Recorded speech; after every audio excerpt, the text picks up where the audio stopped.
Assalamualaikum warahmatullahi wabarakatuh. Waalaikumsalam warahmatullahi wabarakatuh. Sebelum kita mulai pelajaran, marilah kita berdoa terlebih dahulu. Silakan, Mas Jai, kita berdoa. Sebelum pelajaran dimulai, marilah kita berdoa. Berdoa mulai.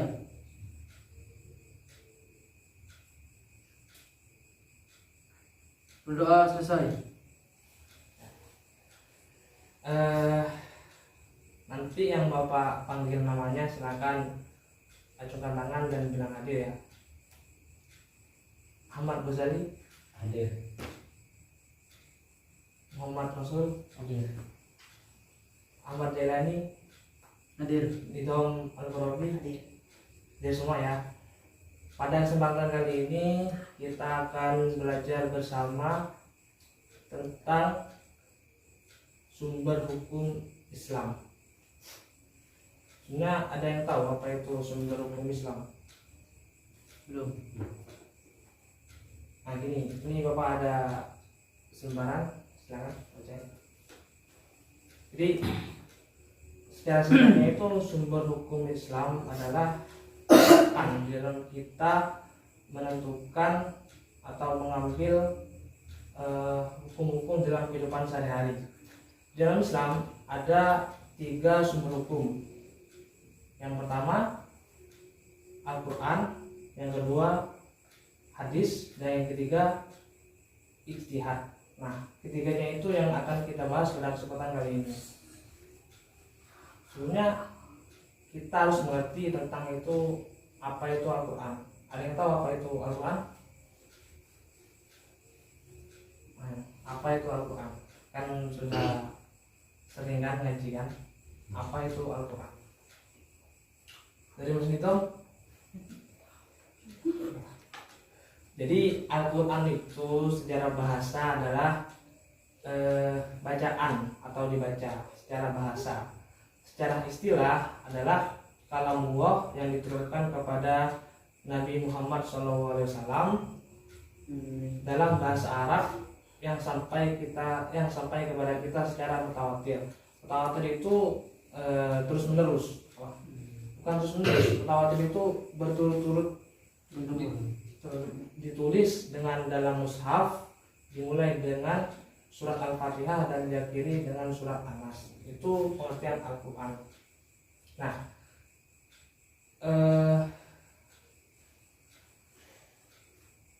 seperti firman Allah dalam Al-Quran, silakan Mas Jai dibacakan. A'udzu billahi minasy syaithanir rajim. Bismillahirrahmanirrahim. Inna hadzal qur'ana yahdi lillati hiya aqwam wa yubassirul mu'minina alladhina ya'maluna as-solihati anna lahum ajran kabira. Shadaqallahul adzim. Artinya, sungguh Al-Quran ini memberi petunjuk ke jalan yang paling lurus dan memberi kabar gembira kepada orang mukmin yang mengerjakan kebajikan, bahwa mereka akan mendapat pahala yang besar. Al-Quran surat Al-Isra ayat 9. Itu tentang Al-Quran. Selanjutnya kedudukan Al-Quran sebagai sumber hukum Islam. Nah, kedudukan Al-Quran ini yaitu sebagai sumber hukum yang pertama dan utama. Jadi ketika kita menghadapi suatu persoalan yang berkaitan dengan hukum Islam, maka hendaknya kembali kepada Al-Quran. Namun cara kembalinya itu tidak boleh mengambil pengertian secara tekstual, melainkan dengan kontekstual, yaitu sesuai dengan konteks apa permasalahannya. Silakan Mas Yuda dibacakan ayat kedudukan Al-Quran sebagai sumber hukum Islam. A'udzu billahi minasy syaithanir rajim. Bismillahirrahmanirrahim. Ya ayyuhalladzina amanu atii'u wa atii'ur rasul wa ulil amri minkum fa in tanaza'tum fi shay'in farudduhu ila Allahi wa rasulihi in kuntum tu'minuna billahi wal yawmil akhir. Dzalika khairu wa ahsanu ta'wila. Tuh. Artinya, Wahai orang-orang yang beriman, taatilah Allah dan taatilah Rasulnya Muhammad dan ulil amri, pemegang kekuasaan di antara kamu. Kemudian jika kamu berbeda pendapat tentang sesuatu, maka kembalikanlah kepada Allah Subhanahu wa taala, Al-Quran dan Rasulnya Sunnah. Jika kamu beriman kepada Allah dan hari kemudian, yang demikian itu lebih utama bagimu dan lebih baik akibatnya. Al-Quran An-Nas An-Nisa ayat 59. Nah, dari ayat itu dijelaskan bahwa ketika kita menghadapi sesuatu persoalan, hendaklah kita mengembalikannya kepada Allah Subhanahu wa taala. Dalam hal ini yaitu Al-Qur'an dan Rasulnya, yaitu sunnah atau hadis. Nah, berdasarkan ayat An-Nisa ayat 59 di atas dijelaskan bahwa Al-Quran merupakan sumber hukum dari segala sumber hukum, baik dalam konteks kehidupan di dunia maupun di akhirat kelak. Namun demikian, hukum-hukum yang di dalam Al-Quran itu masih ada yang bersifat rinci dan ada yang bersifat umum. Jadi hendaknya kita dalam mengambil hukum dalam Al-Quran itu tidak membacanya secara kontekstual tadi, melainkan secara tidak mengambil hukum secara tekstual, melainkan secara kontekstual. Kemudian kandungan hukum dalam Al-Quran. Nah, di dalam Al-Quran itu ada 3 kandungan hukum. Yang pertama akidah, yang kedua syariah, yang ketiga akhlak. Akidah ini berkaitan dengan keimanan, syariah ini berkaitan dengan hukum-hukum, dan akhlak ini berkaitan dengan tingkah laku. Jadi inti dari Al-Quran itu ada 3. Hukum-hukum yang ada dalam Al-Quran itu ada 3. Yang pertama akidah, yang kedua syariah, yang ketiga akhlak. Akidah atau keimanan terkait dengan rukun-rukun iman seperti Allah Subhanahu wa taala, iman kepada malaikat, iman kepada kitab suci, dan seterusnya. Yang kedua syariah. Syariah ini berkaitan dengan hukum-hukum atau hukum-hukum ibadah. Nah, hukum-hukum itu ada 2. Yang pertama hukum ibadah dan yang kedua hukum muamalah. Hukum muamalah ini, hukum ibadah pertama hukum ibadah. Hukum pertama ini, hukum ibadah itu seperti menjalankan sholat, menjalankan haji, dan menjalankan puasa. Yang kedua hukum muamalah seperti perbuatan atau kegiatan kita sehari-hari, misalkan jual beli atau hukum pidana. Dan yang ketiga yaitu akhlak atau budi pekerti. Itu tentang sumber hukum yang pertama dan utama, yaitu Al-Quran. Kemudian kita menginjak kepada sumber hukum yang kedua, yaitu hadis atau sunnah. Apa itu hadis? Ada yang tahu?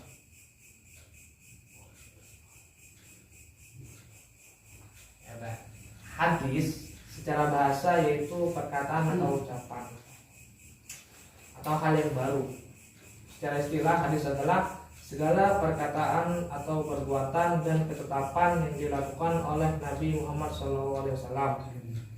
Hadis juga dinamakan sunnah. Namun demikian, ulama hadis itu membedakan apa itu hadis dan apa itu sunnah. Ingat, hadis itu adalah ucapan atau perkataan Nabi Muhammad SAW. Sedangkan sunnah adalah segala sesuatu yang dilakukan oleh Rasulullah SAW yang menjadi sumber hukum Islam. Jadi bedanya, hadis itu adalah perkataan. Hadis adalah perkataan Nabi Muhammad. Sedangkan sunnah yaitu perbuatan yang dijadikan sebagai sumber hukum Islam. Itu bedanya hadis dan sunnah. Kemudian kedudukan hadis sebagai sumber hukum Islam. Silakan dibacakan ayatnya. A'udzu billahi minasyaitonir rajim. Bismillahirrahmanirrahim. May yuti'ir rasul faqad ata'a Allah wa man tawalla fama arsalnaka alaihim hafidho. Artinya, barang siapa menaati Rasul, maka sesungguhnya ia telah menaati Allah Subhanahu wa taala.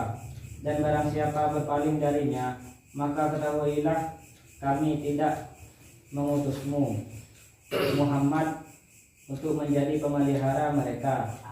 Al-Quran Surat An-Nisa ayat 80. Itu kedudukan hadis sebagai sumber hukum Islam. Jadi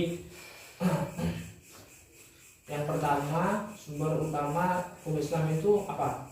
Tadi Al-Quran. Nah, ketika di Al-Quran itu sumber hukum itu akan diartikan ada yang jelas, ada yang terperinci, dan ada yang umum. Jadi yang umum ini selanjutnya turun kepada hadis. Nah, fungsi hadis bagi Al-Quran itu ada 4. Fungsi hadis bagi Al-Quran itu ada 4. Yang pertama, menjelaskan ayat-ayat Al-Quran yang masih bersifat umum. Ingat, yang pertama menjelaskan ayat-ayat Al-Quran yang masih bersifat umum. Karena di Al-Quran kan ada ayat yang dijelaskan secara rinci dan jelas, namun ada juga ayat yang perlu dipahami, perlu pemahaman. Yang pertama yaitu pemahamannya ini melalui hadis. Contohnya sholat. Sholat di Al-Quran sudah diperintahkan untuk kita sholat. Aqimi sholat, didirikanlah sholat. Namun kan kita tidak mengetahui bagaimana sholat, bagaimana tata cara sholat yang benar. Memang di Al-Quran itu ada ayat yang menjelaskan tentang itu, tapi itu masih bersifat umum. Nah, untuk mengetahui bagaimana rakaat sholat, bagaimana tata cara sholat yang benar, kita melihatnya di hadis. Seperti hadis Nabi, yaitu shollu kama ra'aitumuni sholli. Sholatlah sebagaimana aku sholat. Jadi kan dari sini kan jelas di Al-Quran sudah dijelaskan bagaimana, sudah diberitakan untuk kita mendirikan sholat. Namun hal itu masih bersifat umum. Nah, untuk mengetahui bagaimana sholat, bagaimana rakaat sholat, kita larinya kepada hadis untuk lebih jelasnya. Yang kedua, memperkuat pernyataan yang ada dalam Al-Quran. Fungsi hadis yang kedua, memperkuat pernyataan yang ada dalam Al-Quran. Contohnya, di Al-Quran itu dikatakan, barang siapa di antara kalian melihat bulan, maka berpuasalah. Kemudian dikuatkan oleh hadis yang berbunyi, berpuasalah karena melihat bulan, dan berbukalah karena melihatnya. Hadis Bukhari dan Muslim. Jadi yang di Al-Quran itu sudah ada pernyataan yang apabila melihat bulan diperintahkan untuk berpuasa. Nah, di hadis juga dikuatkan, berpuasalah karena melihat bulan dan berbukalah karena melihatnya. Yang ketiga, fungsi hadis bagi Al-Quran yaitu menerangkan maksud dan tujuan ayat yang ada dalam Al-Quran. Misalnya dalam Quran surat At-Taubah dikatakan, orang-orang yang menyimpan emas dan perak kemudian tidak membelanjakannya di jalan Allah Subhanahu wa taala, gembirakanlah mereka dengan azab yang pedih. Ayat ini dijelaskan oleh hadis yang berbunyi, Allah Subhanahu wa taala tidak mewajibkan zakat kecuali supaya menjadi baik harta-hartamu yang sudah dizakati.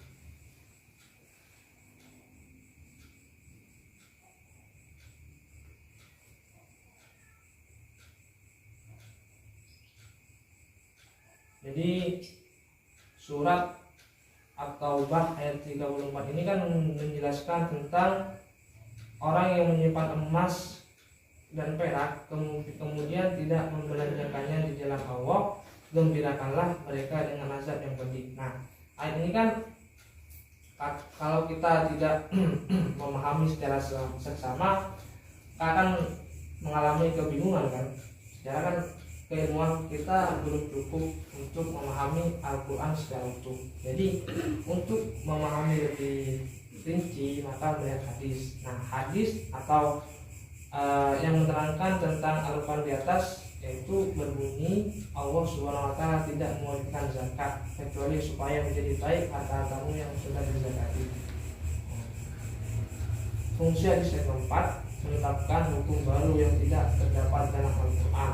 Maksudnya adalah bahwa jika suatu masalah tidak terdapat hukumnya dalam Al-Quran, diambil dari hadis yang sesuai. Misalnya, bagaimana hukumnya seorang laki-laki yang menikahi saudara perempuan istrinya. Dan itu pengertian daripada hadis sebagai sumber hukum Islam yang kedua.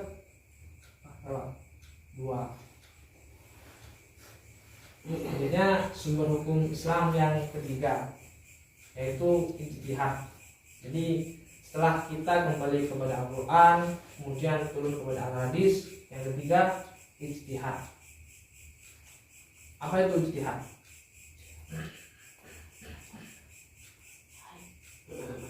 Ijtihad secara bahasa mengerahkan segala kemampuan, bersungguh-sungguh mencurahkan tenaga atau bekerja secara optimal. Secara istilah, ijtihad adalah mencurahkan segala tenaga dan pikiran secara sungguh-sungguh dalam menetapkan suatu hukum. Orang yang melakukan ijtihad dinamakan mujtahid. Jadi ijtihad itu menemukan atau menetapkan suatu hukum ketika hukum itu tidak ada dalam Al-Quran dan hadis. Nah, orang-orang yang melakukan ijtihad atau sedang berijtihad itu disebut dengan mujtahid. Nah, seorang mujtahid ini tidak boleh orang yang sembarangan, karena ketika mujtahid ini orang yang sembarangan, maka hukum yang ditetapkan juga akan sembarangan. Jadi ada syarat-syarat ketika seorang itu menjadi seorang mujtahid. Apa saja itu? Yang pertama, memiliki pengetahuan yang luas dan mendalam. Yang kedua, memiliki pemahaman mendalam tentang bahasa Arab, ilmu tafsir dan lainnya. Yang ketiga, memahami cara merumuskan hukum. Dan yang terakhir, memiliki keluhuran akhlak mulia. Kedudukan ijtihad yaitu memiliki kedudukan hukum setelah Al-Quran dan Al-Hadis. Ijtihad dilakukan jika suatu persoalan tidak ditemukan hukumnya dalam Al-Quran dan Hadis. Namun demikian, hukum yang dihasilkan dari ijtihad tidak boleh bertentangan dengan Al-Quran maupun Hadis. Memang ketika hukum itu tidak ditemukan dalam Al-Quran dan Al-Hadis, boleh melakukan ijtihad, tapi dengan catatan ijtihad itu tidak boleh bertentangan dengan Quran dan Hadis, karena tetap sumber hukum yang pertama itu adalah Al-Quran. Jadi apapun hasil ijtihadnya itu tidak boleh bertentangan dengan Al-Quran dan Al-Hadis. Seperti hadis Nabi di bawah ini, silakan langsung dibacakan. Artinya dari Mu'adz bahwasanya Nabi Muhammad SAW ketika mengutusnya ke Yaman, ayah bersabda, bagaimana engkau akan memutuskan suatu perkara yang dibawa orang kepadamu? Mu'adz berkata, saya akan memutuskan menurut kata Allah Al-Quran. Lalu Nabi berkata, dan jika di dalam kata Allah engkau tidak menemukan sesuatu mengenai soal itu? Mu'adz menjawab, jika begitu saya akan memutuskan menurut sunnah Rasulullah SAW. Kemudian Nabi bertanya lagi, dan jika engkau tidak menemukan sesuatu hal itu di dalam sunnah? Mu'adz menjawab, saya akan mempergunakan pertimbangan akal pikiran sendiri, ijtihadu bira'yi, tanpa bimbang sedikit pun. Kemudian Nabi bersabda, Maha suci Allah Subhanahu wa Ta'ala yang memberikan bimbingan kepada utusan Rasulnya dengan suatu sikap yang disetujui Rasulnya. Hadis riwayat Darimi. Dari sini mungkin ada yang ditanyakan? Tidak ada. Jadi coba ya saya sebutkan berdasarkan pembelajaran kita dari tadi. Sumber hukum itu adalah patokan di dalam kita menjalani kehidupan sehari-hari. Mengapa harus ada sumber hukum? Karena agar kehidupan ini lebih tertata dan seimbang. Ada aturan dan ada yang perintah-perintah yang harus kita taati di dalamnya. Seperti di sebuah negara. Di Indonesia sendiri kan apa dasar hukumnya? apa? Undang-undang. Nah, undang-undang. Sama seperti Al-Quran, sama seperti Islam. Di Islam juga ada 3 sumber hukum. Apa saja itu? Al-Quran, Pertama Al-Quran, kedua Hadis. hadis, 3 ijtihad. Jadi dalam menghadapi segala persoalan kita harus kembali atau melihat 3 sumber hukum itu. Dan persoalan-persoalan yang kita hadapi itu lebih teratur dan seimbang. Itu saja dari saya, kurang lebihnya mohon maaf. Silakan lebih dahulu dipimpin berdoa.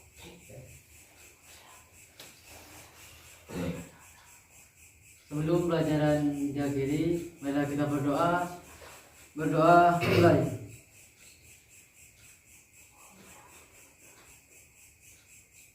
Berdoa selesai. Terima kasih. Assalamualaikum warahmatullahi wabarakatuh. Waalaikumsalam warahmatullahi